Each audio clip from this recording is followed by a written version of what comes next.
অরূপ বিশ্বাসের ভুঁড়ি দেখতে এসছি না শুভশ্রীকে দেখতে এসছি? এত টাকা খরচ করে মেসিকে দেখতে এসছি, 10 সেকেন্ডের জন্য মেসিকে দেখতে পাইনি।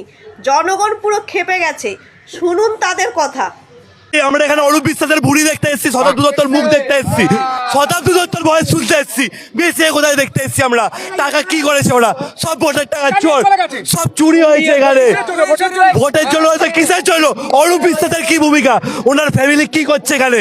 আমাদেরকে রোজ 6 দিন ধরে ডকুমেন্ট পাঠানো হয়েছে, রোজ ভেনুর শিডিউল। সকালে মেসি আসবে, এই হবে, এই হবে, সেই হবে, সেই হবে। টিকিটের এখানে ডকুমেন্ট জিমেলে পাঠানো হয়েছে, হোয়াটসঅ্যাপে মেসেজ এসেছে। লাস্টে কি হলো? লাস্টে কি হলো? 11,800। দেখুন কি হয়েছে। হ্যাঁ, মেসিকে দেখেছেন? মেসিকে দেখেছেন? মেসিকে 11,800 টাকা দিয়ে টিকিট কেটেছি। এই যে পুলিশের কাছে মার খেয়েছি, মার খেয়ে 11,800 টাকা দিয়ে পুলিশের কাছে মার খেয়েছি। 11,800। এই যে আরো অনেকের মাথা ফাটিয়ে দিয়েছে। এই 11,800 টাকা দিয়ে মার খেতে এসেছিলাম, মেসিকেও দেখতে পাইনি।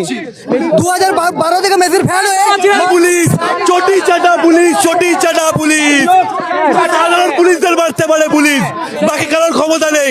শুধু সাধারণ পুলিশদের উপর হাত তোলা হয়েছে, আজকের লাঠি চার্জ হয়েছে, সব হয়েছে।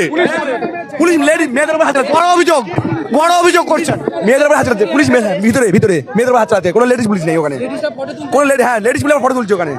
ম্যানেজমেন্ট থেকে বলা হচ্ছে কি আপনারা প্লিজ মিডিয়াকে আর যারা যারা মাঠে ঢুকে আছে ওদেরকে সরান। তখন কোনো প্রশাসন কোনো কিছু হয়নি।